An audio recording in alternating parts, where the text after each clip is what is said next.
Les amis, à toutes et à tous, bonjour, salut. Bienvenue au MAG, les MAG d'actu éclairés. Je suis BM Blaise Mukenge. Je suis content, très content de savoir nombreux que vous êtes connectés en train de suivre de par le monde. Dans les MAG de cet avant-midi ou ce matin, nous avons prévu vous parler de la signature de l'accord entre la RDC et les USA d'une part, d'autre part l'accord de paix entre la RDC et les Rwanda. Tout maintenant se profile lentement mais sûrement de la méthodologie que les Américains sont en train d'appliquer. On avance, on acte pour finalement arriver à une décision finale qu'on va donner à tout le monde qui sera opposable à tous. Là, le Rwanda dans ses ruses ne sera pas rentré pour dire non, on n'a pas acté ceci, ou ils veulent entrer de nouvelles insertions dans l'accord qui est déjà en marche. Non. Alors hier, la parole a été donnée au diplomate Troy Fitzgerald, au représentant du département d'État à Washington DC, là où on a vu aussi le Katumbis ou lui-même en train de chercher à retarder l'accord. Comment ils vont faire pour les torpiller, les piétiner, le Rwanda dans la même lancée? Alors Trump, je l'ai généré avec un calendrier entre juin et juillet. Il faut tout doit être fait parce que les paroles sont claires. Troy dit ceci clairement, les amis, en somme, je vous donne, je pagne tous les discours. Il dit: nous proposons maintenant un calendrier de travail extrêmement agressif et ambitieux. Il n'est plus temps d'attendre, il faut agir maintenant. Nous n'aurons pas une autre réunion d'ici 6 mois. Les États-Unis, c'est l'ego. Dans ces panels-là, ça me donne une idée de ce que l'Amérique s'attend, comment est-ce que l'Amérique fonctionne. Le Rwanda y a compris, ils sont en train de gâter les coins pour qu'il n'y ait pas, n'est-ce pas, accord. Nous comprenons aussi de plus en plus, les jours passent, on comprend moins le sens de ce que les abbés ont voulu dire, mais il y a plus d'éléments par lesquels les financements dont Bemba fait allusion, des éléments dans cette émission. Alors, des proches de Joseph Kabila dans la réunion. Qu'est-ce qui se passe? La réunion de Goma, Bintou Keïta est là. Il a donné un message clair, Kouinanga et compagnie, vous devez seulement plier bagage et partir. Congolais disent Mambo Mabuluka. Ça veut dire que Mambo m'a changé. Manin, Baldoasunini. 6 est comme 9. 4 est comme Kiti. Donc c'est très compliqué là-bas. Un message clair que Bintou a donné, le message, n'est-ce pas, des États-Unis et des Nations Unies. Quittez, vous êtes un groupe illégal, ne pas rester ici. Allez chez vous. C'est clair. Les forces rwandaises RDF ainsi que les éléments, n'est-ce pas, du Rwanda, je voulais dire, les éléments de M23 AFC doivent quitter. C'est désengagés des zones qu'ils occupent. Point barre.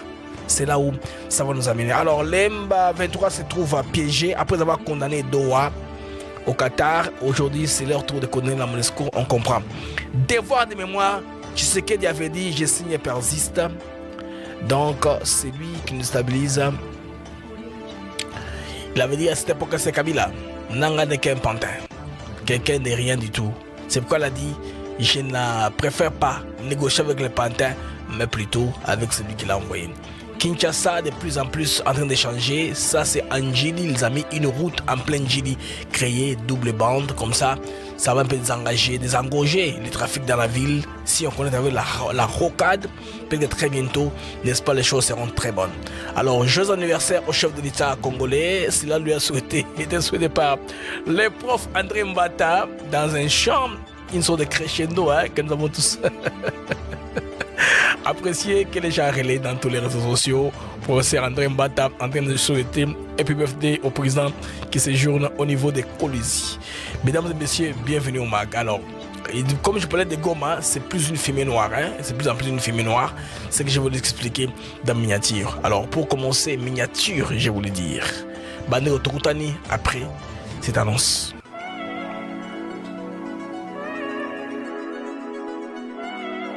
Nous sommes ici à Maluku sur un de nos nouveaux sites, Songolo Park, où nous vendons nos terrains de 20 mètres sur 20 pour 5 500 $. Tous nos terrains sont cadastrés et on n'est pas loin de la zone industrielle où le chef de l'État est en train d'investir, c'est-à-dire l'usine de Pepsi Cola, et c'est lui qui nous fabrique des carreaux. Alors pour cela, 2 numéros pour nous joindre. Vous pouvez appeler à Kinshasa au 243 800 98 072 251. Et là, vous appelez Jean-Paul. Sinon, ici en France, vous pouvez me joindre au 06 41 18 97 92.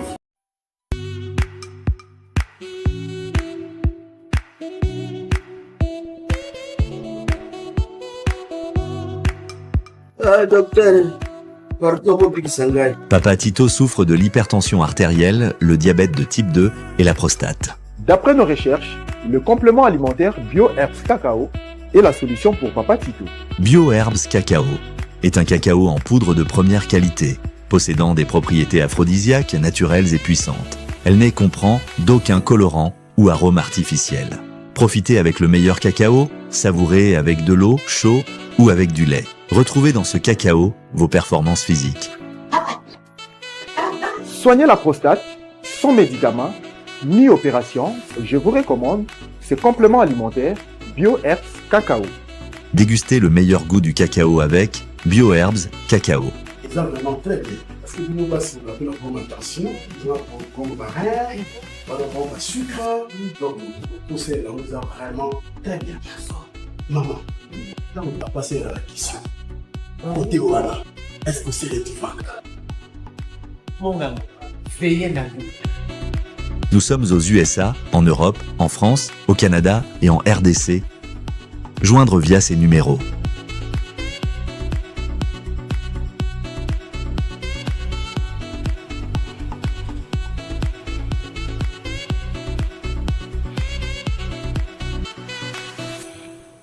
BioHerbs Cacao. Pour devenir distributeur, écrivez-nous sur gmsociety1gmail.com ou en appelant sur ces numéros. Adresse Kinshasa, 17 rue de Marais, Kingombe, à côté de DGI. Alors pour commencer les amis, d'habitude, j'aime expliquer l'essence de ma miniature. Là, c'est la fumée noire à Goma. Il y a Trump qui monte le calendrier. Ça, c'est autour de ces dates-là, entre juin et juillet, l'accord doit être signé. Il n'y a pas le temps à attendre. Donc, le compte à rebours est lancé. La dimension américaine est claire là-dessus. Je vais revenir, ça sera le deuxième volet de mon émission. J'ai un peu traîné parce que j'ai voulu avoir la température de ce qui se passe à Goma pendant ce temps. À Goma, qu'est-ce qu'on a remarqué? On a remarqué une réunion où est supposé être entre les rebelles du M23 qui sont les Rwandais, mais on remarque l'AFC, on remarque aussi la présence là de Kikaya Bin Karoubi, qui est représentant de Kabila. Comme ce que devrait pas vous rappeler par le passé, hein, ce que vous rappeler toujours par le passé. Là, on voit Madame Bintou Keïta d'un côté et d'une part, on a un Kone Nanga qui est entré en dernier. Lui, c'est un chef. Hein. Là, vous voyez, Kika Ben Karoubi, et là, je l'ai encerclé. J'ai encerclé hein, sa photo, celui qui est là, Kika Ben Karoubi. Il y a Nanga, il y a Bissi, moi je pense les autres, les gens que je ne maîtrise pas très bien, les gens du M23. Donc, la réunion a commencé. On va voir que Nanga est la dernière personne à entrer dans la salle. Parce que quand Nanga entre dans la salle, c'est quand la réunion commence. Hein? Nanga qui est la dernière personne à entrer dans la salle. Et un message clair a été donné par Bintou Keïta. Un message clair a été communiqué à Nanga parce que Bintou est représentante, n'est-ce pas, du secrétaire général des Nations Unies. Si le M23 poursuit un État, ils doivent montrer au moins qu'ils sont au moins professionnels, ils sont respectueuses ou respectueux des lois internationales. Ce qu'ils peuvent faire, c'est recevoir Bintou Keïta qui annonce que je viens, elle est venue. Ok. Passer par les Rwanda, par Béni, bon, ça c'est protocolaire. On sait déjà que tout le monde qui va, n'est-ce pas, à Goma, passe par les Rwanda. Bon, elle maintenant étant représentante des Nations Unies, jusqu'à preuve du contraire, les Rwandais faisant partie, n'est-ce pas, de membres des Nations Unies, et peut passer par là pour aller à Goma. Là, on constate ce qu'est la Goma. Mais ce qui est bizarre, c'est que j'aurais dû commencer les mags avant, la réunion s'est interrompue pour consultation. Je me dis, mais qui est-ce qu'on consulte? Parce que vous-même là, vous représentez les ambitions, les aspirations du peuple congolais, comme l'a si dit éloquemment Kabila à plusieurs opportunités. Qu'est-ce qui s'est passé, les amis? Bintou Keïta, la réunion s'est arrêtée pour plus de 2 heures du temps. Plus de 2 heures, la réunion s'est arrêtée. Pour consulter qui? On se demande, mais pourquoi est-ce qu'on peut arrêter une réunion pour consultation? Vous comprenez que ces gens-là, ce sont des panthères. Les panthères n'ont pas de décision. Ils doivent faire des coups de fil, soit à quelqu'un qui était proche de PK Paul Kagame ou de Joseph Kabila. Parce que Joseph Kabila est là en personne par Kikaya Bin Karoubi. Kikaya Bin Karoubi est là. Kikaya Gilan Saclé. Vous voyez Kikaya là, Gilan Saclé. Kikaya Bin Karoubi est à la table. En train, n'est-ce pas, de parler. J'ai vu la documentation, le document là intitulé AFC. Tout ceci. Maintenant, Bin Tokeda, les amis, a donné un message clair à ces gens-là, n'est-ce pas, des Nations Unies. Ces messages-là, c'est pour, n'est-ce pas, leur demander de quitter, de libérer les territoires qu'ils occupent illégalement. Il n'y a pas autre chose. Il n'y a pas accommoder les M23, il n'y a pas fait quoi que ce soit. Donc un message clair. Je vais vous lire en substance pour les gens qui étaient proches, n'est-ce pas, de la Réunion. Nous ont rapporté ceci. Je vous communique la décision conjointe des USA et de l'ONU. Les forces rwandaises RDF ainsi que les éléments M23 FC doivent se désengager des zones qu'ils occupent d'ici le 15 juin. C'est clair. Donc, Bandeko, Washington, hein, dans sous-sol, c'est comme ça. Et puis tu vas prendre qu'il y a eu une débâcle au niveau Yado et à Qatar. Les Qataris ont piégé les Rwandais, la CM23. Ils ont compris qu'ils n'ont pas de revendications. Ils n'ont que des prétextes. Et je vais vous donner quelle méthodologie les États-Unis ont utilisé ici pour mettre les Rwandais dans un coin. Ça se rappelle à un jeu qui joue ici, hein, les jeux de côte.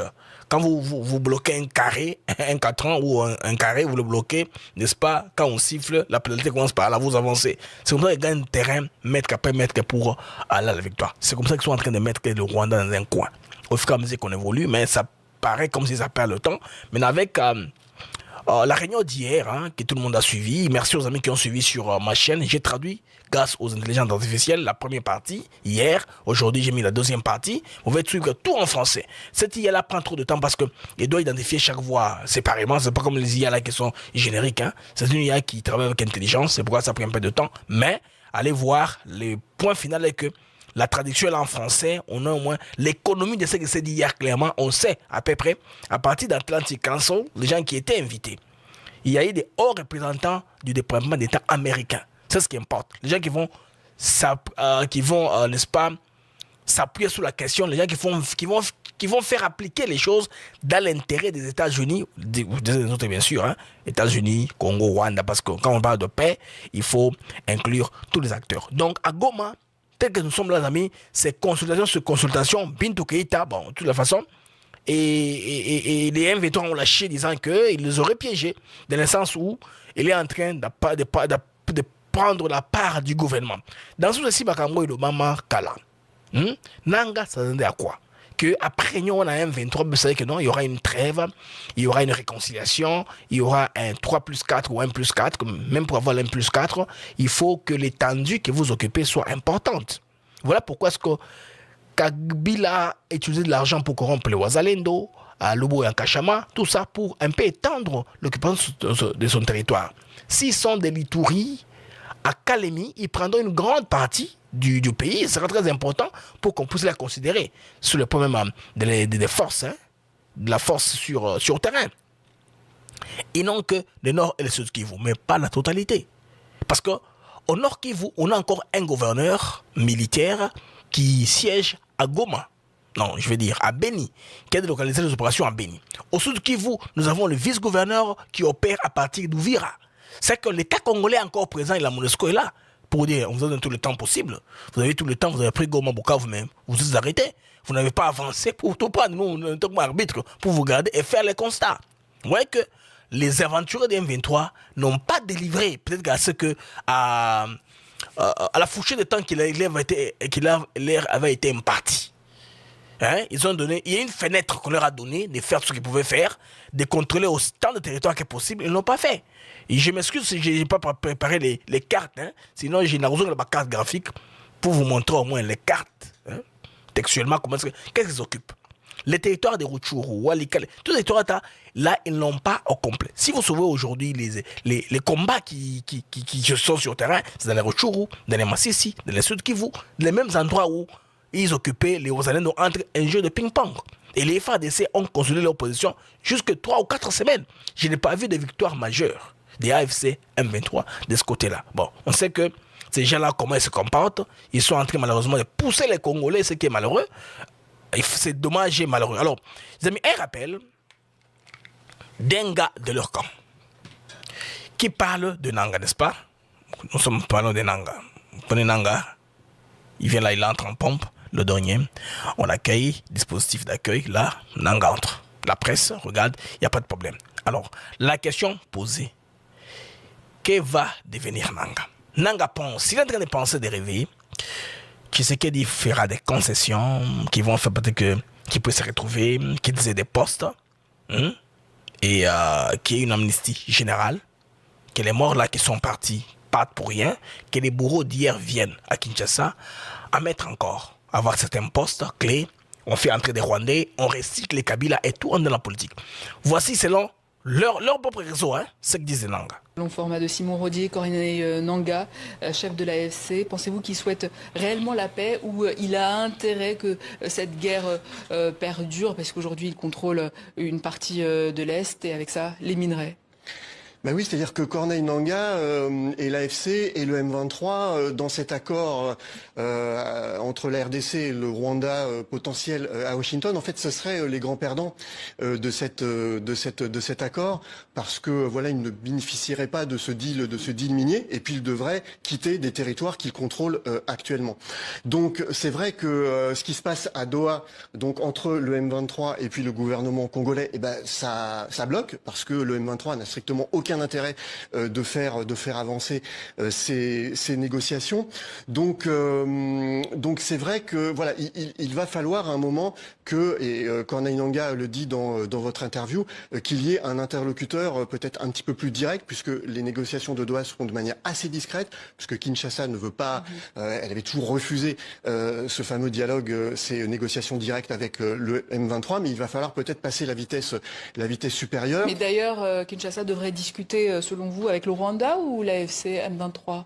Avec les deux, parce que la position de l'AFC M23 depuis toutes ces négociations et même depuis les médiations africaines, c'est de ne pas se sentir concerné par les accords entre États. Et là, c'est ce qui risque peut-être de se passer à Washington, c'est-à-dire un deal entre la RDC et le Rwanda, mais quid du M23 si il n'entre pas dans l'équation. Voilà, donc ils ont été roulés doublement, et à Doha et là-bas. Parce qu'avec Bintou, c'est compliqué. J'ai dit, film noir total. Il n'y a pas eu de solution là-bas. Vous voyez le langage psychologique de Nanga. Vous voyez comment Nanga est là. Le body language de Nanga. Donc il vient comme quelqu'un qui a reçu un message de deuil. A reçu un message à ma kasi bandeko Nanga tali. Vous voyez comment son regard est? Il est stupéfait. Nanga bandeko, on dirait qu'il y a un choc psychologique. Bon, il y a un autre là. Et présent, vous avez ce commun, à mon fantôme. À ce message, mon Dieu, ma cassi. Vous voyez ces yeux là? Bon, moi, missionnaire bandeko. Ça, c'est la réunion, que la presse de là nous a révélé les photos. On a dit minutieusement à voir. La réunion s'est interrompue 2 fois, je vous rappelle encore. La deuxième fois, c'est pendant plus de 2 heures du temps. Quand la réunion est reprise, je me suis dit, je commence le mag parce que je ne vais pas attendre, peut-être que je n'aurai pas les jus essentiels pour enrichir la bilan de la mission. C'est pourquoi j'ai un peu attendu, j'ai un peu retardé pour les réunions Sona et Mata et Koya. Il faut rappeler que Bintou Keïta, c'est la première fois qu'il se rend à Goma depuis la prise par les forces rebelles du M23. Donc, l'objectif n'est pas d'aller à Rukende pour sécuriser les civils. Il ne veut pas aller comme ça, il faut qu'il y ait un contingent, une force capable de se battre contre, n'est-ce pas, les M23 qui sont des forces agresseurs. Force avec agresser la République. Il faut agresser les FA, comme la République par les FARDC, comme on est bangoté. Sinon, la MONUSCO a joué la complicité. Elle ne peut que leur demander de quitter parce que le gouvernement congolais ne va pas t'agir ça là-dessus. Et d'ailleurs, le gouvernement est dans autre chose. Le président Colosi est en train d'inaugurer tant d'œuvres et puis c'est un message à l'international que je ne suis pas discret parce que vous en êtes en train de faire. Réalisation à Colosi, Bounia et compagnie, ça prouve que les Congo focus sur ça pensate na makambo za koleka kuna. Donc c'est pas beaucoup prendre attention à Congolais. Ça c'est une route qui est en train d'être faite. Ça grâce à nos confrères de Touche Tech Télévision, vous voyez, Touche Tech à la réception d'image en détail, il y a œuvre infrastructure la reconstruction. Ça, c'est une route qui est en train d'être faite, bandeko, niveau ya Njili na Kinshasa. Bah, vrai, ça, le rapport à Colosi, sans un négoce. Et il y a d'ailleurs, dans le Sengomaka, finalement, sur la RTNC, conseil des ministres qui ont salé dans une salle hyper, niveau à Colosi. Et à part ça, dans la salle hyper à Colosi, à côté, il y a une autre salle qui reçoit les gouverneurs. Simultanément, dans la salle Bélé, ils ont plusieurs facilités aussi. C'est l'image du pays qui est en train d'aller. Très bientôt, au moment que quand on aura les gens qui vont commencer à relayer les bonnes histoires, parce que les Congolais ne relaient que les bêtises. Il y a la population des internautes au Congo a une tendance à publier ce qui est négatif, ce qui est sale. L'Afrique, que vous connaissez, c'est un pays trop sale. Les histoires africaines publient la saleté de leur pays. Rares sont ces cas-là. Et c'est là où c'est beau qu'ils publient. Plus qu'il y a d'images positives de votre pays, plus les algorithmes vont proposer à quiconque veut s'intéresser des bonnes images, des bonnes histoires, des belles histoires. Je pense que c'est une campagne que nous allons bientôt commencer du travail pour expliquer aux gens qu'est-ce que vous faites là a telle conséquence pour votre pays sur le plan général. Exemple simple. Cuba, aujourd'hui, aller au Cuba, même en Colombie, Cuba, Colombie, tout ça. Dans ce pays-là, il n'y a pas d'enlèvement. On n'enlève pas, on n'arrête pas, on ne tabasse pas les étrangers. Ils savent qu'ils dépendent plus du secteur touristique. De tout ce qui est comme incident et violence, ils s'arrangent pour étouffer ça davantage. Et même la population savent que si les gangs commencent ici, on va perdre de l'argent. Nous n'avons pas suffisamment de revenus, il faut tout créer. Climat bien payer les personnes attirant les touristes à l'étranger. Alors cette conscience-là, je pense qu'on commencera à publier n'importe quoi, publier aussi là. Alors, pour entrer à Bintou Keïta, les amis, de savoir que Bintou là a quelle mission comme cas parce que vous savez que depuis que Goma et Kouya au Salaning, j'ai quand même parti, j'ai vu les M23, on a parlé. Voilà, là au Congolais on tozi kuna, c'est que tozi oboye tokende a parti awa, tokende a parti la kuna. Donc Bintou Keïta, la Monisco est là-bas, bandeko, tu comprends. Alors Félix vous rappelez très bien, vous avez dit que je ne vais pas négocier avec les M23 parce que les M23 ce sont des pantins. Pourquoi négocier avec les pantins? Il faut négocier avec leur maître directement. Tshisekedi avait raison.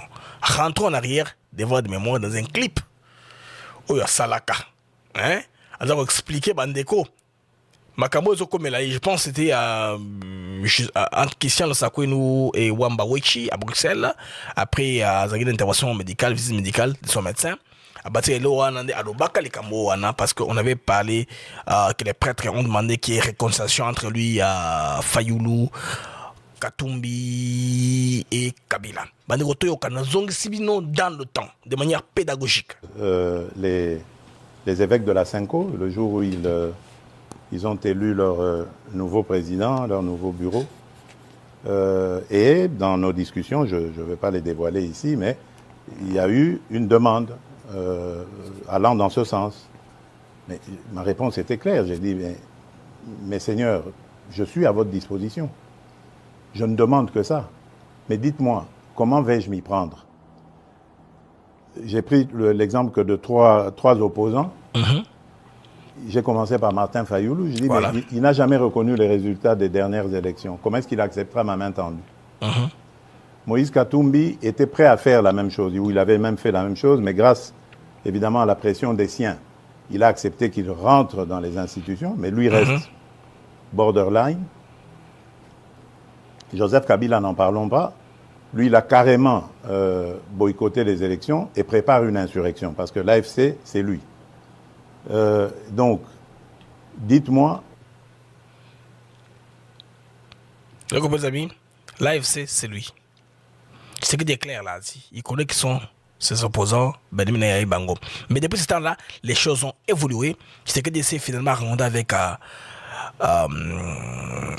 Martin Fayoulou, ils ont plané le terrain. Et Martin Fayoulou, aujourd'hui, il y a en train de faire ce qu'on appelle les camps patriotes. Les camps des patriotes sont en train de grandir à une très grande vitesse et vous allez vous retrouver que c'est la tendance de demain. Il y en a aussi qui parlent de plus en plus de Martin Fayoulou comme Premier ministre. C'est le prix qu'il y a à payer pour que le pays puisse avancer et décoller. Dans la conférence d'hier, cela a été fait mention parmi les panélistes, c'est qui est bien.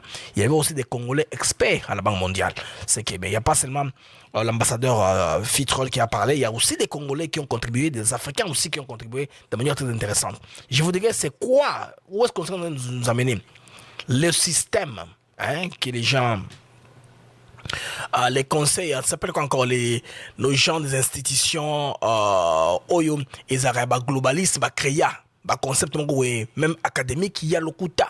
Ils ont mis des critériums là sur lesquels les pays consultent avant d'aller investir quelque part. Et puis, ils sont en train de foutre de la merde pour que le pays n'aille pas investir de l'autre côté.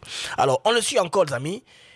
Il faisait un peu allusion au changement de la Constitution, mais il a frôlé cette même question. Là, c'est maintenant en Allemagne, sur Deutsche Welle. Changer la Constitution de sorte que c'est une Constitution qui a été pensée et présentée aux Congolais après un long moment de conflit. Donc c'est une Constitution post-conflit. Donc je crois qu'il y a un problème avec notre Constitution. Il faudrait faire des réformes pour qu'on ne perde plus autant de temps à constituer un gouvernement. Les élections ont eu lieu fin décembre. Mon investiture a eu lieu le 20 janvier. Donc normalement, dans la foulée, on aurait dû commencer le travail. Mais on a perdu des mois à tout cela. La première ministre est là. Elle est déjà très active. Elle a reçu toutes les personnalités des secteurs de la vie publique nationale. Donc, elle est prête, son programme est prêt, mais nous attendons que tout se mette en place parce que son gouvernement ne sera validé que par l'Assemblée nationale. Exactement. Changer la Constitution de sorte que, déjà d'abord, ce système de la proportionnelle, pour un pays comme le Congo, je trouve, au niveau national, je trouve que c'est pas très efficace. Et comme au Congo, en ce moment-là, il n'y avait pas, je vais le dire très clairement, de dirigeants capables de pouvoir dénoncer cela. Évidemment, le Rwanda en a profité, dû au fait qu'il y a eu un silence complice dans notre pays, dans le chef même de... Un silence complice coupable dans le pays. Le Rwanda a profité pour avancer ses pions. Tu sais qu'il avait déjà vu ça. Donc, il comprend la situation. C'est question d'étudier, de comprendre comment que Mamlo Tshisekedi de l'Obakango. Ceux qui dirigeaient ce pays-là. Et aujourd'hui, nous nous en rendons compte. Même l'armée a été complètement désarticulée. Vous comprenez? On désarticule l'armée, on y met des tops, on met des guet-apens. Maintenant, on nous envoie Tshisekedi aller faire la guerre au Rwanda. Faisons la guerre au Rwanda, faisons la guerre au Rwanda. Sachant qu'on va nous humilier par les Rwandais si jamais on venait à faire la guerre. On continue. Affaibli, désorganisé pour ne pas qu'elle puisse être capable de faire face à toutes ces agressions. Mais regardez, depuis 2022 où l'agression a commencé et que nous avons dénoncé immédiatement cette agression, vous voyez que le narratif a changé. Parce que le Rwanda, avec son leader qui est un fin manipulateur, a réussi à faire croire qu'en fait, qu'il était en danger, que ce danger provenait de la République démocratique du Congo. Alors, je pense que...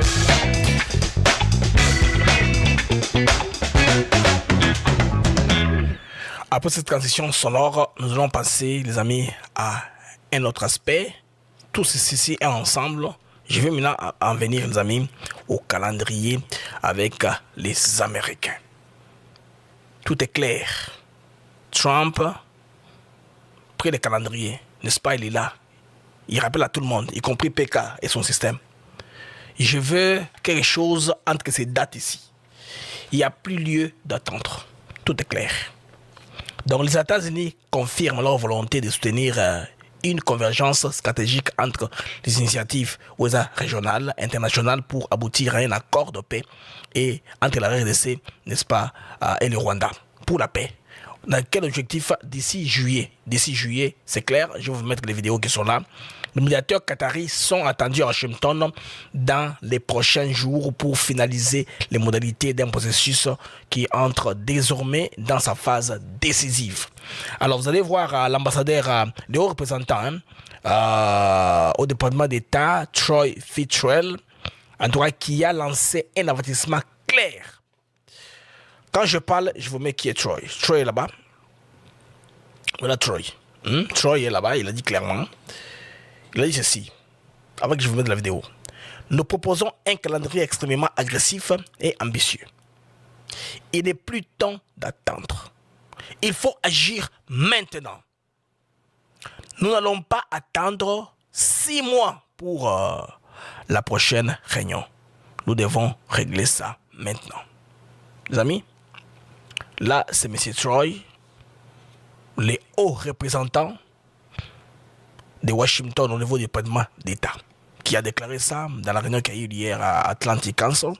Une réunion très intéressante avec d'autres panélistes. Je vais vous donner un tout petit peu l'économie avant qu'on commence à venir aux vidéos à fur et à mesure qu'on est en train d'avancer. Vous allez comprendre, amis, que ceci est clair. En attendant, amis, je vous invite à j'aime pour stabiliser l'émission. Les amis qui sont sur X, je vous prie de partager l'émission, de l'aimer, de liker, de mettre des commentaires, tout ce que vous pouvez pour nous aider à susciter les algorithmes de l'émission. Le temps est tracé. Maintenant, les amis, je vais vous donner un peu en substance l'économie de ce qui s'était passé hier. Donc, le thème était au-delà de l'investissement. Au-delà de l'investissement, au-delà des minéraux critiques. Tirer parti des vastes opportunités de la RDC. C'est ça, non? Alors, cela montre qu'il y a un intérêt qui a été très bien expliqué dans un contexte qui n'est pas politique, dans un contexte académique et scientifique qu'on a expliqué par les panels qui étaient si riches là-bas. Je vous donne un tout petit peu, une petite intro. Et puis nous allons, bon, ça c'est la deuxième partie. J'ai une première partie qui est très intéressante, très enrichissante, que j'ai eu à traduire pour vous les amis en français. On écoute. Bonjour, ça, c'est depuis l'Atlantic Council à Washington. Ça, c'est la traduction que j'ai générée par les IA, qui je vous donne de consommer. C'est sur la chaîne ATN Africa TV Network, sur Bokoti, Talango. Dans chaque première partie, Lobby, Lelo, j'ai posté la deuxième partie. On écoute un peu. Aujourd'hui, j'ai le plaisir de vous accueillir pour le lancement d'une nouvelle publication, Au-delà des minéraux critiques, tirer parti des vastes opportunités de la RDC. On dirait vraiment un livre. C'est exactement ce qui s'est passé ici, avec 6 auteurs qui se sont réunis pour élaborer une feuille de route pour la République démocratique du Congo. Permettez-moi de les remercier individuellement pour leur temps, leur énergie et leurs idées brillantes. Dave Peterson, ancien directeur principal du programme Afrique à la National Endowment for Democracy. Bienvenue, Dave. Bemba Pezo Dizolele, enseignant à la School of Advanced International Studies de Johns Hopkins. Bienvenue, Bemba. Rabah Areki, chercheur distingué au Freedom and Prosperity Center de l'Atlantic Council. Thomas de Dreux-Brisé, directeur du développement stratégique à la Banque mondiale. Nicole Namwezi Batumike, spécialiste du genre et de l'approvisionnement responsable à la Fondation Panzi. Bienvenue, Nicole. Et Calixte Houek-Boussi, chef de mission pour la RDC au Fonds monétaire international. Bienvenue, Calixte. Ça donnait les panélistes équilibrés pour leur perspective. Politiciens, experts, économistes, tout ça, on parle affaires, on parle économie. Parce que, les amis, les États-Unis ont signé au moins 71 accords. 7 milliards de dollars américains depuis 2021. Mais rien de tangible et palpable. Parce que la projection est que d'ici 2050, l'Afrique, comme sa population est très jeune, ce sera la main-d'œuvre de demain. Mais il ne faut pas attendre jusqu'à ces années-là pour qu'on y arrive. Parce que imaginez un peu, nous sommes en 2025. 2050, c'est 25 ans. C'est là qu'il faut y aller. Il ne faut pas attendre. Il y en a qui ont compris qu'il faut laisser comme ça l'Afrique à l'étranger pour intervenir après 25 ans. Là, les autres, n'est-ce pas, vont tellement détruire les continents. Donc, axe d'intervention américaine, diplomatie commerciale comme levier principal. Amélioration du climat des affaires via accompagnement des gouvernements africains. Investissement massif en infrastructure, route, électricité, le numérique. On ne parle pas seulement d'infrastructure, du numérique. Ça fait partie aussi des autoroutes, n'est-ce pas, des communications qui vont permettre à booster cette économie-là, ce développement, que tout le monde puisse se retrouver. Les Chinois, les modèles peut-être qu'on peut copier, ils s'en fichent de ce que vous voulez devenir, ce que vous voulez faire de votre pays, votre investissement. Et ils viennent, ils prennent ce dont ils ont besoin, ils partent. Les Américains voient très loin. Ils comprennent que si tout cela n'est pas encadré, ça sera éphémère. Pour que ça puisse durer dans le temps, comme ils ont fait en Arabie Saoudite, comme ils ont fait au Koweït, ils ont fait en Corée du Sud, il faut aller dans tous les secteurs. Comme ça, on fait ça de manière globale et générale. Et surtout, un aspect qui me plaît, moi, c'est la paix qui est un bénéfice pour la RDC. Or, le Rwanda est le plus grand perdant parce que le Rwanda vit de l'économie de la guerre. Sans la guerre, le Rwanda ne va pas profiter. Donc, c'est très intéressant hier, les amis, au niveau de là. Alors, mission commerciale sur terrain, Abidjan, Luanda, Doha. Mobilisation de plus de 300 000 entreprises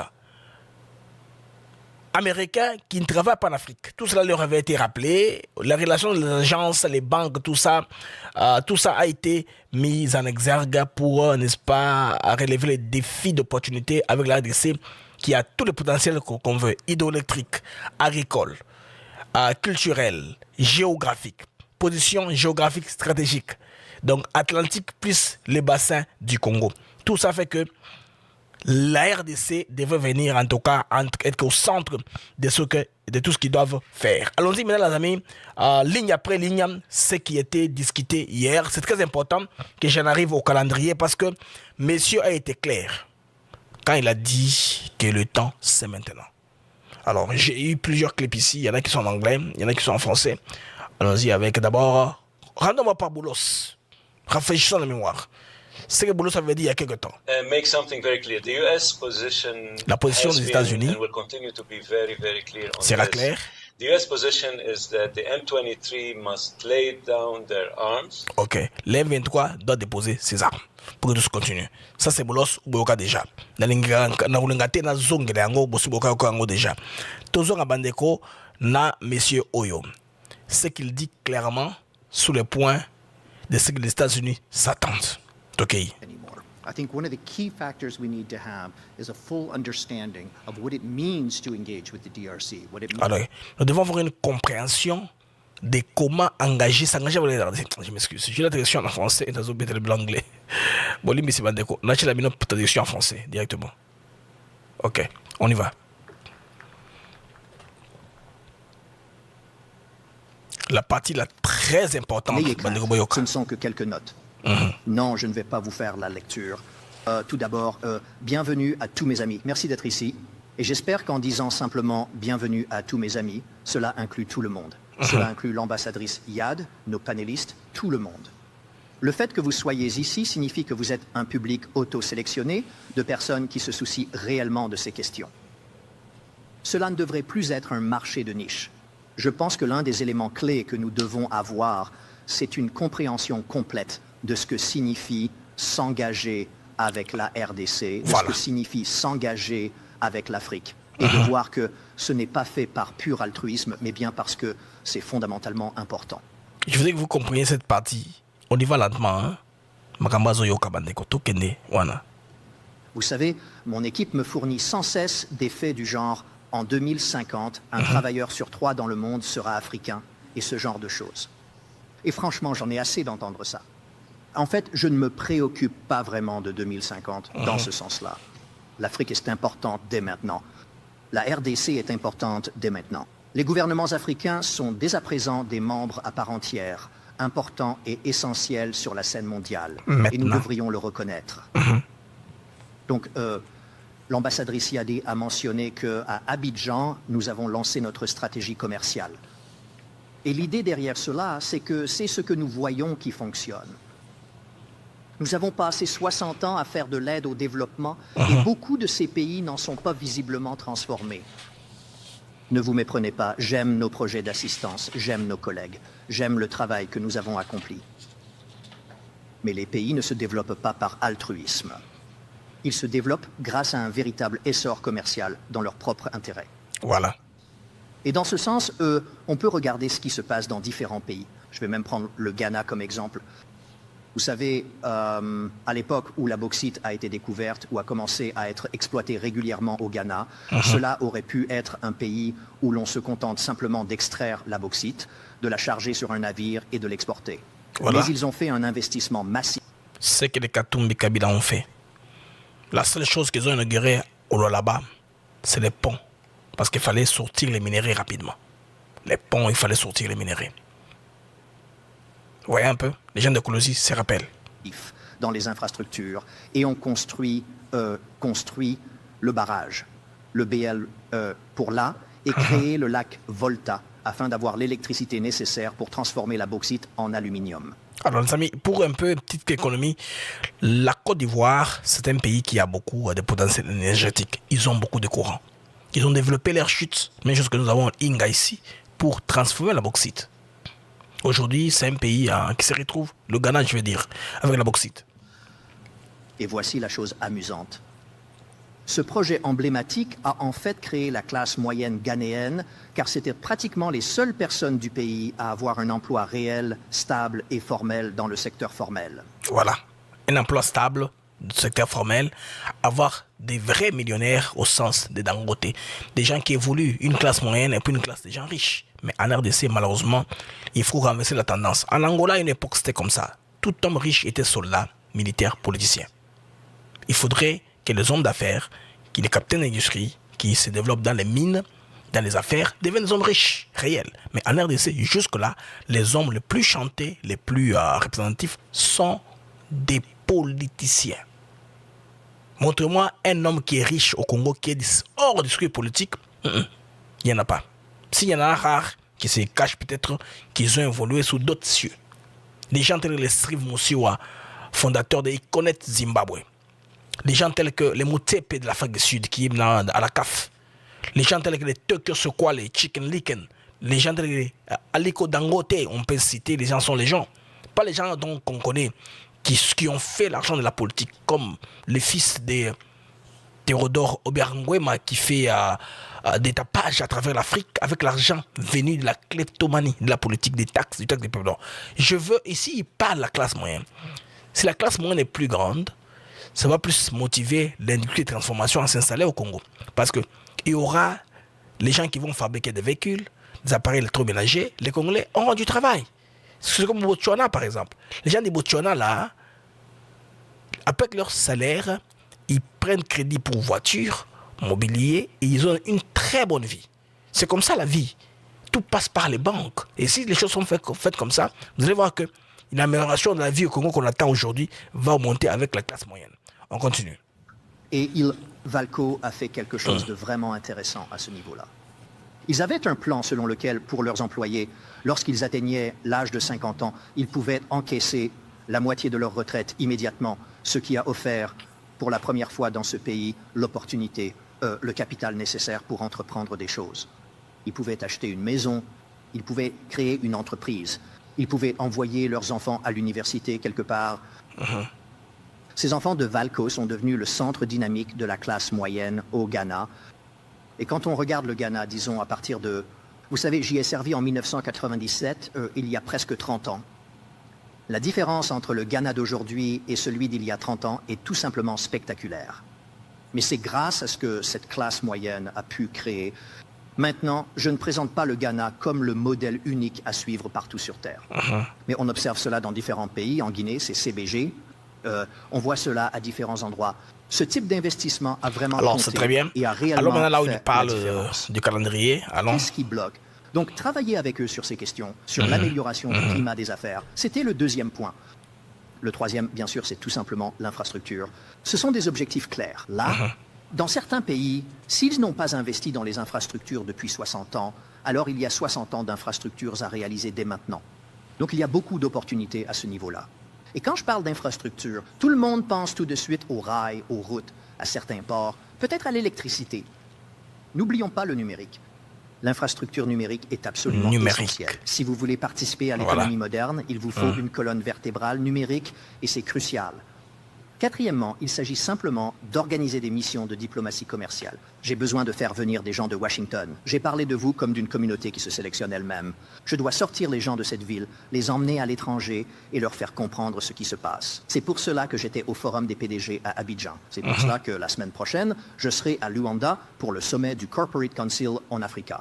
Ce sommet-là, Kagame a été zappé, il n'est pas parmi les panélistes. J'en ai parlé dans une émission, vous vous rappelez? Ce sommet-là, Kagame a été zappé. Bandrobo Tchabajem, tout sécurisé Audimat, tout Kouyanase à 2000T, s'il vous plaît. Si vous nous regardez en direct, mettez le j'aime. Ça va stabiliser la vidéo. Partagez aussi davantage. La vidéo va rester 2000 au-delà. Aidez-moi dans ce sens-là, les amis. C'est la raison pour laquelle nous faisons tout cela. Ensuite, il s'agit de connecter les entreprises américaines. Nous avons 300 000 entreprises aux États-Unis qui sont prêtes à exporter, mais qui ne font aucun commerce en Afrique. Voilà, ça c'est très important. La vidéo sur ma chaîne, allez regarder. Je vais venir un peu là où M. Troy parle du chronogramme. Et si vous allez au Kenya aujourd'hui, vous verrez qu'ils sont toujours Là, il a toujours dans les Je pense que cela mérite d'un transfert de technologie, d'un développement. Cela a attiré l'attention de 6 mois pour la prochaine réunion. Nous devons mener cela à bien, banque ordinaire, et nous avons déjà beaucoup de banques ordinaires. J'ai besoin que la banque d'import-export soit offensive. Je veux qu'ils échouent parfois. C'est comme ça que nous saurons que nous avançons.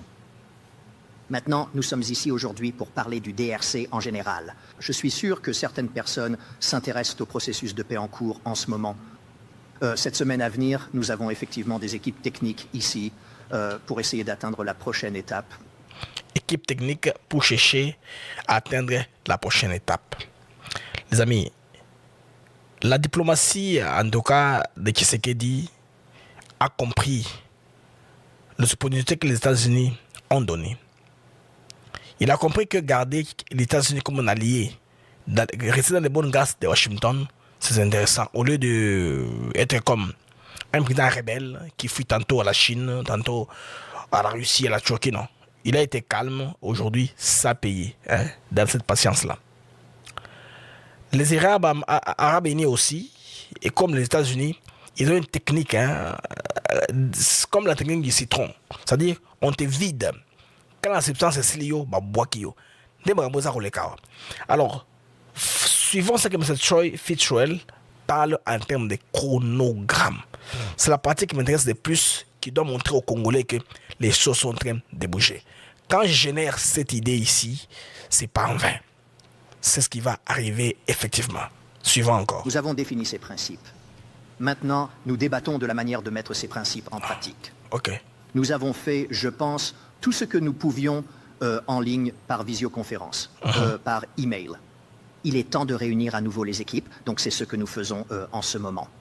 Maintenant, le calendrier, comme vous l'avez peut-être entendu, oui, nous avons établi ces principes en avril. Nous avons ces équipes techniques ici. Les équipes en avril, ils ont une équipe technique qui est là, qui est en train de travailler. C'est que pour les deals, il n'y a pas trop de spéculation. Les équipes techniques ont des plusieurs drafts ont été avancés. Pas l'histoire là qu'on nous a proposé, non. On a demandé à ce qu'on lève l'état de siège comme condition pour que l'M23 se retire. Non. Ils sont entendus sur le draft que les Américains ont proposé. Républicains comme démocrates, ça va engager les États-Unis pour un très nombre d'années, plusieurs décennies. Aujourd'hui, nous visons toujours un accord de paix en juin ou juillet. C'est en juin ou juillet, accord de paix. Nous visons quoi? Un accord de paix en juin ou juillet. En quelque sorte, ce que les États-Unis apportent à la table, c'est-à-dire un calendrier extrêmement ambitieux. Les États-Unis apportent à la table un calendrier ambitieux. Pour être franc, une véritable ambition. Il n'y a aucune raison de tergiverser là-dessus. Voilà. Pas de tergiversation, pas de perte de temps. Tout ce qu'on va, Bintou Keïta monte, descend, ce qu'Olivier raconte, tout ça c'est une perte de temps. Là, les amis, messieurs les hauts représentants, messieurs hauts représentants au département d'État à Washington DC, atterrit avec une précision de taille. Nous devons le faire, on le fait maintenant. Nous n'allons pas attendre 6 mois pour la prochaine réunion. Nous devons mener cela à bien. Et donc, oui, c'est sur cela que nous travaillons. Et je devrais préciser que la raison pour laquelle nous sommes impliqués, c'est parce que les deux parties nous l'ont demandé. Voilà. Les deux parties ont dit, d'accord, peut-être que vous pouvez faire avancer les choses. Et c'est pour cela que nous sommes vraiment au cœur de tout cela. Mais l'élément clé, c'est qu'il y a un certain nombre de processus dont vous avez entendu parler. Vous avez entendu parler des processus de Luanda et de Nairobi. Nous avons maintenant un processus de Doha. Et puis bien sûr, il y a le processus de l'Union africaine. Ce ne sont pas des cadres séparés que l'on peut opposer les uns aux autres. Ils sont organisés, ils sont coordonnés et ils se soutiennent mutuellement. Et en fait, nous aurons les Qataris ici la semaine prochaine également, dans le cadre des négociations. Maintenant, parlons des minéraux critiques. On est censé aller au-delà. Les Qataris seront la semaine prochaine. Alors, tous les tubeurs, vous êtes libres de prendre maintenant. Ça, c'est ma version. Je n'ai même pas mis de cachet sur la vidéo. Il n'y a pas de cache. Vous pouvez prendre et utiliser. C'est pour les besoins et intérêts communs de vulgariser l'information. Donc, sur ma chaîne, allez, il y a cette vidéo-là, il parle en français. Vous pouvez utiliser ça pour les Congolais. C'est très avantageux. Si vous voulez traduire aussi, traduisez aussi, hein, parce que personne n'est limité, n'est-ce pas? Il est clair. Parlons maintenant des minéraux critiques. Des minéraux critiques. Mais critiques. Il est important de rappeler qu'on les appelle critiques pour une raison. Je Voilà. veux dire, c'est ce qui a attiré l'attention du monde entier. Très bien. Ne gaspillons pas cela. Donc, même si nous disons qu'il faut aller au-delà des minéraux critiques, n'oublions pas qu'ils constituent un élément extrêmement important. Essentiel. Leur quantité, leur rareté et leur utilité dans tout ce que nous faisons pour la vie moderne, tout cela compte. Cela a attiré l'attention, ne laissons pas passer cette opportunité. Mais tant que nous parlons de minéraux critiques, n'oublions pas que l'économie mondiale repose sur l'acier, l'aluminium et le cuivre. Voilà. Acier, aluminium, cuivre, les Congo en a à foison. Et pour 2 d'entre eux, la RDC est l'un des pays les plus importants au monde, voire le plus important. Et ce qu'il faut savoir à propos de ces métaux de base, c'est que l'infrastructure qu'ils nécessitent est la même que celle dont nous avons besoin pour toutes les autres formes de développement. Si vous transportez de toutes petites quantités de gallium, vous n'avez en réalité pas besoin de chemin de fer pour cela. Mais si vous devez déplacer des millions de tonnes de cuivre, là, oui. Et ces chemins de fer, cette énergie, cette capacité d'organisation, c'est exactement... Ça, il va dans des détails que je vous épargne. Les amis, vous devez comprendre que les États-Unis adoptent une stratégie de validation de toutes les étapes, étape par étape, qui élague définitivement tous les prétextes fallacieux. Pas prétexte non sont fallacieux à Rwanda, baza kolage yango maleme. Donc baza adopter une stratégie baza valider étape pour tout qui tous les qui s'acter. Principe d'abord de il y a qu'on violer la frontière T, accord de principe. Sous ces points clés là, de Tokende, sous ces bases là de Tokende, comme l'a dit monsieur l'ambassadeur américain qu'on a Troy Fitzgerald. Les États-Unis basent dans la méthode douane. Donc valider étape par étape. Tout ça évolué déjà. On ne va pas rentrer derrière 10 minutes au Tokoti Inciso Bambouyaki, président Lorenzo niveau Angola. Dernière minute Karaboué, qui serait des fois sur la M23. Dernière minute, non, on ne va pas aller comme ça. Les États-Unis ont une méthodologie où on va appliquer. Donc, Bakouelage, prétexte nous sont fallacieux. Et puis, aussi les savaneurs sont dilatoires auxquels on nous a habitués. Les Rwandais nous ont habitués depuis des années. Kagame, Maramonaïwana, il tire les choses en longueur, il gagne le temps. En même temps, en attendant, il est en train de quoi? De pourrir la situation sur place. On a compris comment tout cela est en train d'aller parce qu'il veut faire entrer les Tutsi Power pour contrôler la chose. Maintenant, si vous suivez le reste du panel, vous allez comprendre que les Rwandais a compris un peu, je veux dire, les critériums d'investissement pour les Américains dans un pays quelconque dans le monde. Ils savent que les États-Unis n'aiment pas le travail d'enfants, ils n'aiment pas les viols, tout ce qu'il y a violation de l'homme, tout ça, cet environnement-là qui n'est pas propice pour l'investissement. Alors ils s'arrangent pour faire quoi? Pour pourrir la situation au niveau de la RDC et mettre tous ces ingrédients-là ensemble. C'est comme un cocktail qu'on nous fait pour le pays. Les pays ont une mauvaise publicité, ils ont RFI, ils ont France 24, TV5 Monde, Africa Arabia, toutes ces chaînes-là pour relayer que les incidents. Alors, ça va monter au-dessus. Si on veut faire une recherche sur la RDC, les algorithmes vont ça de notre côté, c'est pas bon. C'est pas un endroit qui est attractif à l'investissement. Ce que je me raconte ici, l'armée a été programmée à échouer, désintégrée, pour que tout ennemi qui vienne passe comme un couteau dans le beurre. Vous comprenez les amis comment ça est en train d'aller. Alors ici, par cette communication, M. Troy veut montrer aux Américains qu'ils doivent sortir de cette méthode qu'ils faisaient avant. Donc, to think out of the box. Comme les autres sont en train de faire. Les panels qui avaient suivi dans la deuxième partie de l'émission que j'ai traduit en français, les échanges entre les panélistes, vous devez comprendre que les pays a connu du retard, déconnectés pendant 12 ans de la Banque mondiale. 12 ans, 12 années totalité comme ça. Et avoir suivi des mauvais conseils, il y a qu'à privatiser ma compagnie à l'État. On a tué l'outil de production de l'État et les privés qui entrent ne tiennent pas compte du souci social. Donc, déséquilibre commis entre les 3 piliers fondamentaux, les piliers fondamentaux, il y a développement durable. Donc, vous avez La population, c'est le social, le développement, l'économie et vous avez l'environnement. Alors, quand ces trois-là sont en équilibre, le développement, il est durable. Le développement durable, il est bien maintenu sans qu'il y ait trop de couacs. Mais quand il y a des chevauchements, ça ne marche pas. Alors, les Américains, par le temps, par le passé, ils avaient ces critères-là pour aller investir dans un pays. Kagame, sa bande, un réseau de l'oligarque, des gens qui veulent devenir riches, ont tout fait pour maintenir l'RDC dans ce carnet noir-là. Des carnets noirs d'un pays où on ne peut pas investir. Parce que là, on viole les femmes, on fait tout cela. Or, je me rappelle, Jules Linguet à Houston, quand il faisait la promotion, n'est-ce pas, de la RDC, il avait dit quelque chose de très important. Que les violences sont très loin là au niveau du Kivu. D'ailleurs, les panélistes là ont expliqué que la partie même là où il y a la violence, ce n'est même pas plus de 10% de la population congolaise, 10 ou 15%. C'est une infime partie, non même pas la totalité. Mais tel que le narratif est fait, la publicité négative est faite de la RDC, Congo Bashing Campaign, pour que l'image de la RDC soit ternie. Que quiconque qui pense investir en RDC puisse penser deux fois. À un moment même, un DG, pas de moindre, les amis, un DG de Total France, alors que Didier Boudimbo, ministre que je me rappelle des hydrocarbures, avait lancé les appels d'offres pour, avait fait, quand on proposait les blocs pétroliers, voilà, la vente aux enchères des blocs pétroliers à l'époque là, les 16 blocs qu'on avait, la France dit carrément qu'on ne va pas aller investir au Congo, alors qu'il devait seulement pas venir. C'est une fête qu'on on vous invite, vous n'êtes pas intéressé, vous prenez vos distances. Mais en lieu et place, la France a participé à la campagne négative en attaquant ces projets-là qu'ils avaient, n'est-ce pas, de disponibiliser ces blocs pétroliers. Ils ont parlé de l'environnement, de beaucoup de choses, un pays instable, tout ça, c'est cette image-là.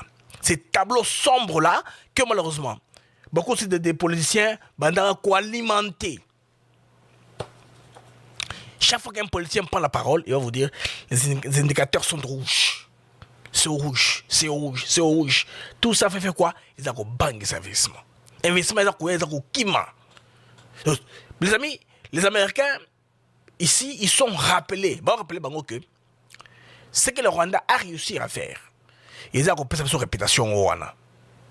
Vous ne pouvez rien faire là-bas. Les pays ne peuvent pas être ambitieux à ce point-là. Donc, c'est un investissement. Non, c'est pas intéressant. Il ne faut pas l'investir là-bas. Ce n'est pas un pays qui vaut la peine de jeter votre argent. C'est l'argent jeté par la fenêtre. Alors, on suit une autre partie du panel qui a expliqué des choses très intéressantes en ce qui concerne l'RDC. Pour te comprendre, au niveau comme Sabiso dans le monde. Comment pouvons-nous discuter de tels accords ou d'une réintégration régionale alors que nous avons un système fiscal, un système fiscal qui encourage la contrebande? En ce moment, il est tellement coûteux d'exporter depuis la RDC, n'est-ce pas? Donc, c'est une réalité. Donc, vous... Ce que je vous disais, non? Système fiscal compliqué, très coûteux, exporté par de la RDC. Il y a des formalités, il y a trop de taxes qu'on vous donne, et puis on paie l'argent pour faire ça. Et puis j'ai suivi aujourd'hui un influenceur, pas des moindres, qui nous a dit qu'en RDC, les embouteillages étaient sponsorisés pour énerver les peuples. Vous voyez, les amis, pouvez-vous un seul instant vous imaginer que bateau bazako bungsa balabala bazako salama bulu bazako s'arranger que misala umela peuple ka kanda abegana Tshisekedi. Les embouteillages étaient entretenus. Bateau mokisa peuple pour que ça aille vite. Malheureusement, dynamique interne à peuple congolais et que autrement. Bande comment continue à liker l'émission, s'il vous plaît, like et comme un cas, moitié audimat et c'est pour tout stabiliser l'audience. Tout continuer. Aussi au Rwanda. En plus, il y a ce secteur minier illégal qui s'en mêle et ça complique tous les accords possibles. Merci. Exactement. Vouliez-vous ajouter quelque chose? Oui, si je peux. Allez-y, je passerai à une question anonyme. Oui. Donc, je pense que, bien sûr, je ne sais pas pourquoi des accords émergent maintenant et qu'il y a de l'intérêt. Je pense que c'est peut-être une question à poser à ceux qui essaient d'entrer en RDC. Mais je voudrais remettre en perspective la situation du pays en soulignant que, à la fin des années 1990, c'était presque un État en faillite. Le pays a parcouru un long chemin. C'était presque un État en faillite au point que la banque centrale ne fonctionnait pratiquement plus. Ils ont dû réintroduire la monnaie, je crois vers 2000 ou 2002, et ils ont dû reconstruire l'État. Cela a demandé beaucoup d'efforts. À cause de quoi? La corruption? Non, non. Voilà. Donc, moi c'est mon délai wana, la tableau batanka, oh ba globaliste basalaka. Donc, ba index yango wana, donc ba indicateur nyonso, corruption, concussion, viol, tout ça ba chango nyonso ensemble. Vous comprenez moi? Alors, est-ce que l'expert congolais de la Banque mondiale, je pense, qui est là, a atterrir, a sur le contexte, il remet pas la pendule à l'heure pour maintenir son bayoka. Je pense qu'il faut de plus en plus que ça la plateforme à bouillir, meeting à dépenser l'argent, organiser des conférences où les gens qui connaissent juste parlent. Les gens derrière les Julien Palouk, par exemple, qui parlent. Les gens comme la Madame Wagner, qui parlent. Les Patrick Mouyaya, tout ça va compétent, va congolais en termes d'expertise, qui ont été sur une plateforme à Koloba. Ils vont dire des choses qui vont faire le missou. Ces gens, on parle en anglais, c'est une grande influence, comme Atlantic Council les a pambatés. L'effondrement du régime de Mobutu, et il y a eu beaucoup de guerres civiles internes. Il y avait beaucoup de problèmes internes, n'est-ce pas? Donc même sur le plan économique, je veux dire, rien ne fonctionnait. L'administration ne fonctionnait pratiquement plus. À un certain moment, c'était très difficile. Ok. Et comme je l'ai dit, ils ont même dû réintroduire la monnaie parce que l'ancienne monnaie ne valait plus rien. Quand tu dis réintroduire, tu veux dire créer une toute nouvelle monnaie? Oui. Avant, c'était le ZAE, puis il a perdu de la valeur, je ne sais pas, en 2001. 5000% de sa valeur a été perdue. Ils ont donc dû réintroduire cela. Il y a donc eu un long processus pendant lequel les pays se reconstruisaient, sauf peut-être jusqu'en 2008 ou 2009. Et puis, à ce moment-là, le régime a décidé de se désengager de la communauté internationale. Il n'y avait donc plus de contact avec la Banque mondiale, le FMI ou les États-Unis. Il n'y avait qu'aucun autre partenaire occidental. Là, c'est l'époque de Kabila maintenant. Pendant 12 ou 15 ans, il n'y a eu aucune interaction. C'est à ce moment-là que le pays s'est tourné vers la Chine. Ils ont comblé le vide. Oui. Depuis 2019, il y a maintenant une véritable volonté de se réengager avec la communauté internationale. Vous vous rappelez bien de l'interview de Tshisekedi sur Fox News? Tshisekedi avait dit que la nature a peur du vide. Parce que les Américains n'étaient pas là, la période de leur grâce, qu'est-ce que vous voulez? Les Chinois sont entrés. C'est le compatriote qui a expliqué dans le panel. Et on peut voir, même en ce qui concerne les relations avec d'autres partenaires, je veux dire, les relations se sont nettement améliorées. Beaucoup plus. L'engagement avec le FMI, la Banque mondiale et d'autres institutions a également été fort. Alors Lonzi, là, il parle de la guerre, oui, il y a des parties là qui sont dans les... Voilà. C'est pas ici que j'aime quand il parle. Celui-ci, alors ce qu'il va dire. Tu sais, ils ont tout privatisé parce que la Gécamine ne fonctionnait pas très bien. Elle était presque morte, comme l'a dit Calixto. On a imposé toutes sortes de choses au Congo et ils ont accepté parce qu'ils n'avaient pas d'autres options. Mais 20 ans plus tard, depuis cette époque, ils ont changé le code minier. Il a été très inclusif. La société civile, la FEC, le gouvernement, le ministère, il y a un nouveau code minier qui permet au Congo d'en tirer davantage.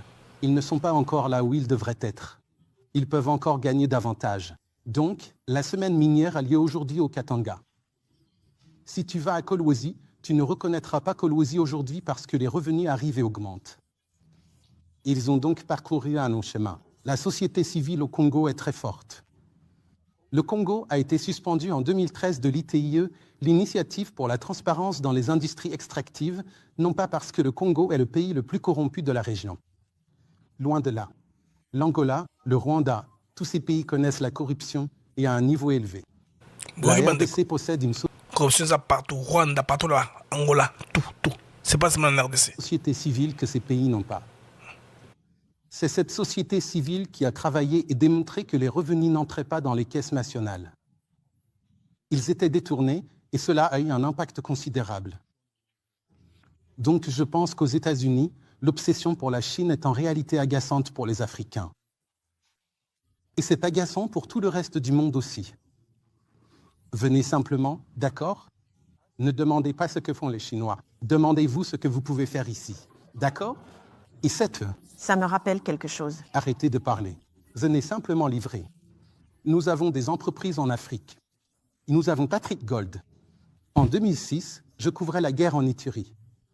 Je crois que c'était Anglo-Américaine ou Ashanti Gold qui exploitait de l'or alors que la guerre faisait rage.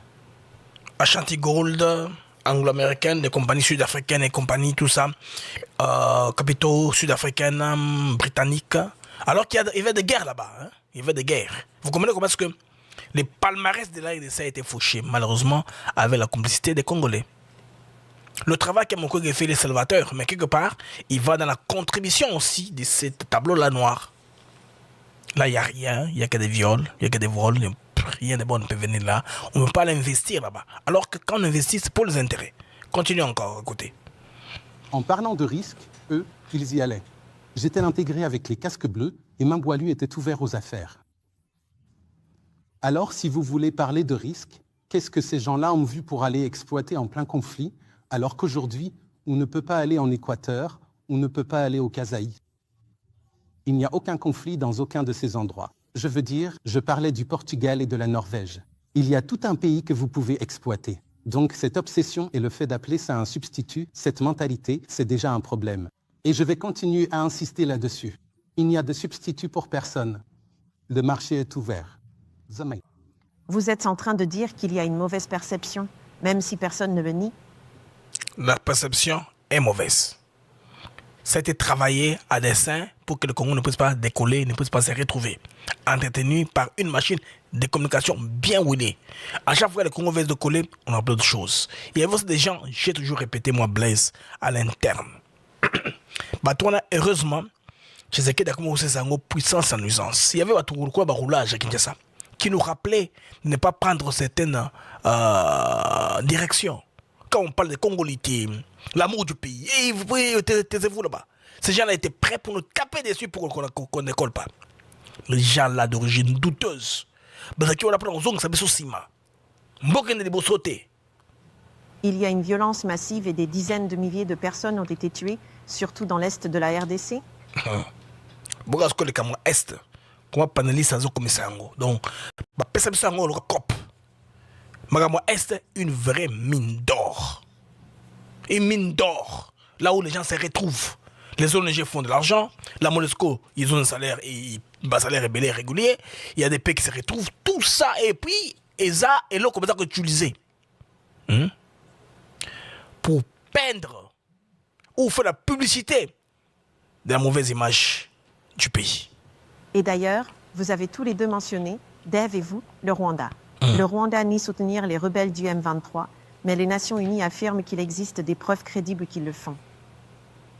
Mais, je veux dire, est-ce qu'il y a une idée fausse selon laquelle la majeure partie ou la totalité de la RDC serait dangereuse et donc... c'est là où je me rappelle l'idée que je vous donnais. C'est que Gilles Lenguet avait dit à Houston, vous vous rappelez? Okay. Vous savez, il vaudrait mieux s'abstenir, ne pas s'impliquer. Et, vous savez, la Chine est déjà là-bas et à tout prix en ce qui concerne il ne faut pas s'impliquer en RDC. La Chine est déjà là, elle est déjà tout prise. Bon, ni madame Oyo, beaucoup tanga idée à Katumbi na motu. Katumbi aloba kango ke there's nothing there. Everything is gone. Nyonso c'est qu'il y a cause isa wanate. Bachino masa bazu nyonso. Tout est hypothéqué. Ça sert à rien d'aller là-bas. Pendant ça, il y a toute une délégation de compatriotes qui ne veulent pas que ces histoires-ci puissent avoir lieu. Heureusement pour eux, ou malheureusement pour eux, ils n'ont pas de tuyaux vers Trump. Trump n'est pas corruptible. C'est un homme suffisamment riche pour respecter l'argent qui vient d'ailleurs pour influencer sa politique. C'est là où tout a mûr. Vous comprenez? Industrie minière.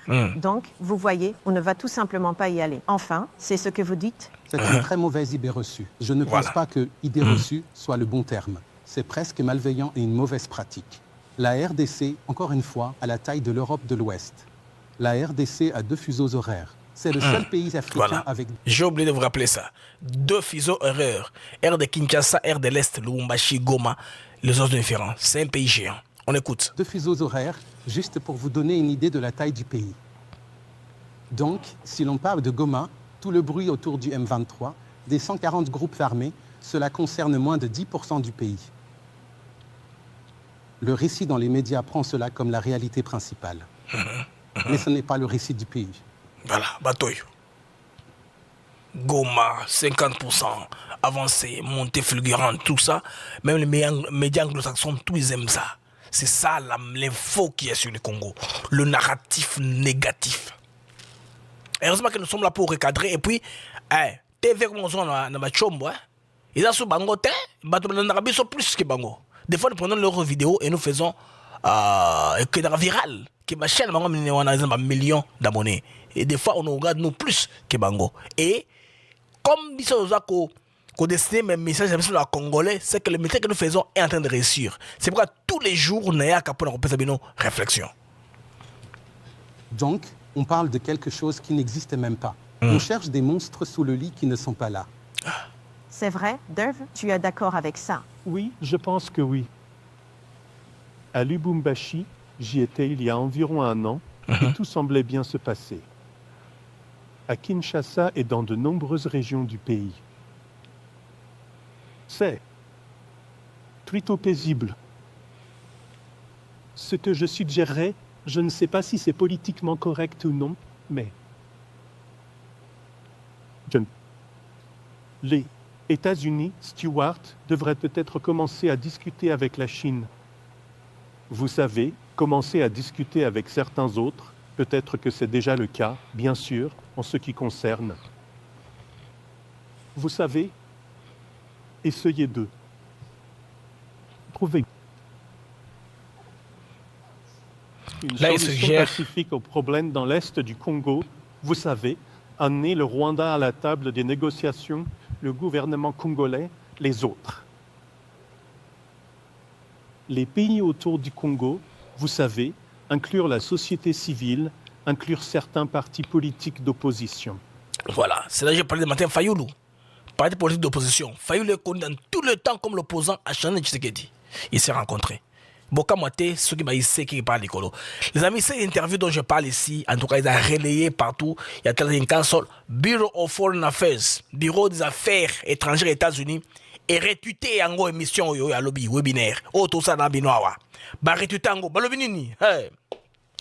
I think of one of the key factors we need to have is a full understanding of what it means to engage with the DRC. Ce que nous devons comprendre, selon le bureau des affaires africaines des États-Unis d'Amérique, nous devons comprendre qu'est-ce que cela veut dire, notre engagement avec la RDC. What it means to engage with Africa. Ce que ça signifie de s'engager avec l'Afrique. Et ce qui n'est pas fait pour que cela puisse être bien fait, pas seulement l'altruisme, non, pas l'altruisme, que ce soit fait pour des intérêts. Et quelque chose de solide est très important. Ça, les amis, c'est relayé partout. C'est relayé partout. Niveau kuna, il y a des réseaux sociaux sont partout. Les mêmes histoires, c'est très relayé. Et puis, Bozaka, le temps qu'il y a un élément sur conclusion, il y a réunion, il y a Goma. Il paraît que Bandeko, Makambo, Mikuna, Tokoyo, Kango, Kalamingite. On continue d'abord à écouter cet intervenant. Vous savez, je pense que le rapport de la Fondation Ponzi était vraiment très pertinent concernant la manière dont ce processus de paix pourrait réussir. Je veux dire, c'est une chose si vous savez, quelques personnes au sommet qui, vous savez, essaient de trouver un accord. C'en est une autre si tout le pays est engagé pour la paix, si les voisins sont engagés pour la paix, si tout le monde voit que c'est une situation gagnant-gagnant. Voilà. Il y a beaucoup d'argent à gagner au Congo. Il y a beaucoup à gagner pour le peuple congolais grâce à un investissement responsable. Donc, vous dites qu'il faut que toutes les parties soient autour de la table? C'est ça. Je veux dire, vous savez, moi, je ne pense pas que ce genre de... Vous voyez, d'idée, comme le disait Mamba, c'est que, vous savez, il faudrait en quelque sorte surpasser les Chinois d'une manière ou d'une autre. Les Chinois, déjà, vous savez, contrôlent la situation. Vous savez, ce n'est pas comme s'ils allaient céder leur position facilement. Je pense qu'il faut qu'on parle avec les Chinois. Il faut qu'on parle aussi avec les autres. Ah ouais. Parties impliquées là-bas et essayer de trouver quelque chose qui soit dans le meilleur intérêt du Congo. Je voudrais juste dire, avec toute cette discussion, je tiens simplement à mentionner qu'avec ces auteurs ici présents et la présentation, cela a été fait en lien avec un rapport majeur qui vient tout juste de sortir aujourd'hui sur le site du Atlantic Council. Tirer parti des opportunités de la RDC au-delà des minerais critiques. Donc, je vous encourage tous à aller le consulter. Permettez-moi d'intégrer une autre question anonyme. Alors, en dehors du cobalt et du coltan, dans quels autres domaines la RDC occupe-t-elle une position dominante? Il existe d'autres pays avec des réserves minérales qui sont souvent plus accessibles pour les États-Unis et les entreprises occidentales. Comment peut-on justifier qu'une entreprise minière se concentre sur la RDC alors que la perception du risque y est élevée? Plutôt qu'au Brésil, en Australie ou au Chili? Et cette question vient de Patrick Stewart, directeur par intérim du Bureau des Nations africaines. Qui souhaite répondre à cela? Oui, je vais répondre ici et dire, écoutez, je pense que nous devons examiner la question du point de vue de ce que les autorités doivent faire pour améliorer l'environnement des affaires en général, n'est-ce pas? Le pays a des défis, c'est certain. Et comme je l'ai dit plus tôt, personne ne peut s'asseoir ici et affirmer que tout va bien en RDC. Je veux dire, il y a beaucoup de défis. On peut entrer dans beaucoup de détails, mais l'approche devrait être de s'associer avec le pays et d'essayer de faire bouger les choses. Et nous avons vu que cela fonctionne. Nous avons trouvé certains partenaires qui reviennent progressivement et qui aident. Et qui poussent au changement, n'est-ce pas? Et veillent à ce que les choses aillent dans la bonne direction, n'est-ce pas? Sinon, si on regarde cela sous l'angle de, par exemple, comparer avec le Brésil, bien sûr, ou comparer avec le Chili, bien sûr, les choses sont probablement plus, disons, ordonnées et claires au Chili par rapport à la RDC. Mais cela ne veut pas dire qu'il faut choisir. On peut s'associer avec les deux. Essayer de pousser au changement ici, parce que le potentiel, encore